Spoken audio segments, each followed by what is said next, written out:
வணக்கம் மக்களே. இன்னைக்கு எண்ணெய் கத்திரிக்காய் குழம்பு வச்சுருக்கேன். அதை பற்றி உங்கள்கிட்ட சொல்கிறேன். அது பாருங்கள், தொட்டுக்கிறதுக்கு காலிஃப்ளவர் வறுவல், அவ்வளோதான். ஈஸியான வேலை தான் இதெல்லாம். குழம்புக்கு என்ன பண்ணுறோம்னா, ஃபஸ்ட்டு கத்திரிக்காய் சின்ன சின்னதாக 4 கீரி தண்ணியில் போட்டுருங்க. எண்ணெயை ஊற்றுங்க, கடுகு வெந்தயம் சீரகம் பொரிய விடுங்க, வெங்காயம் வதக்குங்க. வெங்காயம், தக்காளி, வெள்ளைப்பூடு இதெல்லாம் வதக்கி நம்ம அதில் அரைச்சிடணும். தாளிப்பு தனியாக தாளிச்சிடணும். தாளிச்சிட்டு இந்த கத்திரிக்காயை போட்டு நல்லா வதக்கிட்டு, இந்த வதக்கி அரைச்சதை போட்டு, அதோட 2 சோம்பு 2 சீரகம் மட்டும் சேர்த்துக்காங்க. சேர்த்து அரைச்சி உப்பு போட்டு மஞ்சள்தூள் போடுங்க. மஞ்சள்தூள் போட்டு அப்புறமா சாம்பார் தூள் கொஞ்சோண்டு, அவ்வளோதான் போடுங்க.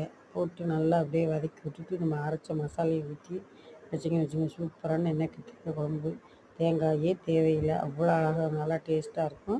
செஞ்சு பாருங்கள். Cauliflower easy. 2 முட்டையை உடச்சி ஊற்றி வறுத்துறோம், அவ்வளோதான் ஈஸி.